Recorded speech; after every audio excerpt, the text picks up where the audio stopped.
Good evening, guys, girls, and aliens. Just wanted to do a quick video about the SNFU show last night and show a little bit of my haul. Let me start this off by saying I'm drinking a Muskoka Mad Tom's IPA.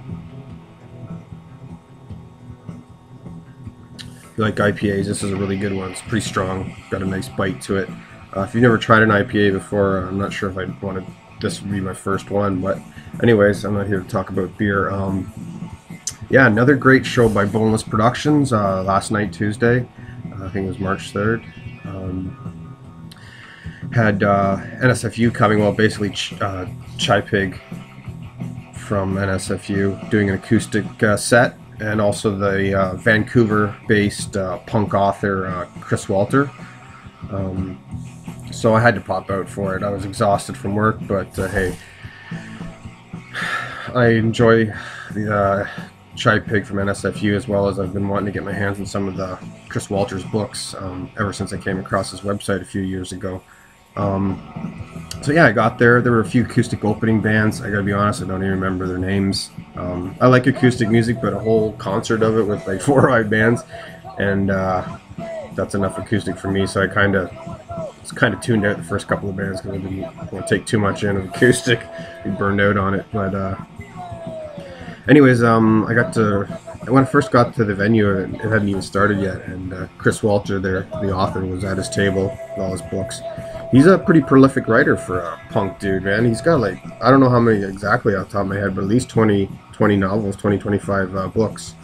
He does some punk biographies, and he also does like punk fiction. I've never read any of his fiction, so I can't really comment on it. But it was really cool to be able to get a chance to buy his books without having to order all the way from Vancouver and get shipping and handling costs and all that. He's a pretty intimidating guy if you don't know him. He's pretty tall. I don't know, close to 6 feet tall. Completely shaved head with tats completely over it. Looks like a swimming cap, as Chai Pig joked about her later in the evening.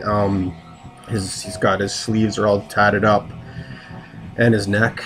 And so I'm like, oh my god, who is this guy? But you know, I was talking to him just briefly, and he's really cool. I picked up.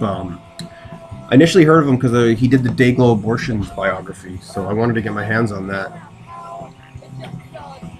and that's how I first came across him. So I bought that. He had a book deal going, 2 books for $25. So me being a huge book reader and collector, especially musical rock biographies, punk rock biographies, I was all over that. So this is the Dayglow ones.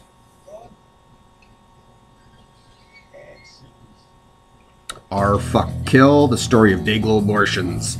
Can't wait to read this. I'm not sure when I get at it, but I'm going to wait for the right moment, but this will be good. And my second book I got for 2 for $25 was SNFU biography. What No One Else Wanted to Say. I'll just quickly read you the bio, so you know, if you've never heard of Chai Pig and SNFU, you'll get an idea where they came from. In 1982, 5 brave but foolish young men traded the safety and boredom of suburbia for a brutal regime of greasy food, endless touring, shaky gear, dingy bars, too much booze, and violent fans. While SNFU did not immediately seem like obvious candidates for punk rock stardom, they quickly rose up to take not just Edmonton, Alberta, but the entire world by storm. By combining the flamboyant stage antics of political lyricism of singer Chai Pig with the infectious guitar attack of Mark and Brent Belke, SNFU fully embodied the spirit of punk rock that lives on today. So yeah, I'm just started that, so I can't really comment on it, but it was really cool to be able to pick up those books and, you know, just meet a true, genuine author, fucking really raw and hardcore. It was really cool. He actually did a quick little spoken word bit about SNFU, some stories from his books. He had some amusing stories. He's a pretty intense dude. He was talking about his early punk rock days, and he was bouncing some ideas off Chai Pig as well. So anyways, after that was done, Chai Pig came on. I guess he had been sleeping in I'm not sure if he had a little hotel room, but he said he had just been woken up. So, you know, I guess he was having a nap, getting ready for the show. He's 51, and but he looks like he's like 151. So I don't blame the guy for wanting to get a little rest. He's been on tour for at least, I think they've hit Toronto and London and Guelph and a few other places. So anyways, yeah, he came on, he was singing, and he had a guitarist. I'm not sure who was actually playing the acoustic guitar. I'm not sure if it's an original member or if it's just some dude or what. Maybe someone can let me know. But anyways, it was kind of cool. It's stripped down NSFU songs. He did a few of his what's considered NSFU classics, Cafe Cannibal, and a few other ones. It was pretty cool. Chai was pretty cool. He was he was kind of poetic guy. He does a lot of expressing with his hands when he's singing lyrically. He was coming up to crowd members and sitting beside them or just sitting down on the stage. He's telling some stories here and there. Definitely a guy who's been through a lot. He had if you don't know his story, there's a great documentary out called Open Your Mouth and Say Chai Pig, I think it's called. It's pretty hard to get your hands on, but you can probably find it for download, or if anyone knows me, I've got it and I can always lend it to them.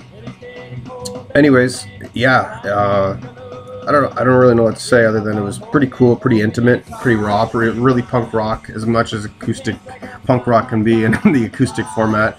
It was pretty cool. Oh yeah, he even he capped the night off with doing a cover of Trent Reznor's "Hurt." It's pretty neat, man. It was actually a really heavy, not brutal, but heavy, deep moment. Actually, it was kind of intense. Especially I was kind of tired from work, so at this point it's almost like 1 in the morning, so it was a pretty cool punk transcendental moment. Anyways, yeah, what else? Oh yeah, I picked up their newest vinyl. Totally took a chance on it. I don't do that with my music much these days, but I thought, you know what, he put on such a great performance, I'm gonna buy his album and check this out. And I was actually pleasantly surprised with it. It's called, it's got a cool title. Never trouble until trouble troubles you. Apparently every one of their studio albums has a 7-word title, and I checked it out and it's true. Each title is 7 words for all their studio albums, which is kind of a cool little thing. Anyways, I'll show you the vinyl.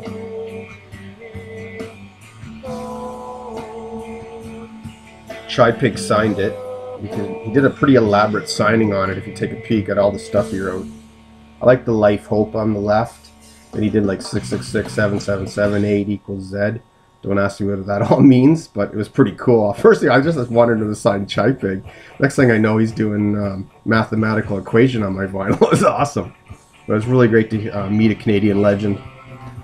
I never actually thought I'd get to see him, really. I thought he was pretty much close to dead after many of his experience with drugs and on being on the streets, but it was really cool. I don't take those moments for granted. He was a nice guy too, man. At the end, he kind of told everyone just to be true to themselves, and if anyone fucking tries to ever persuade you to do otherwise, you give them the 2 fingers.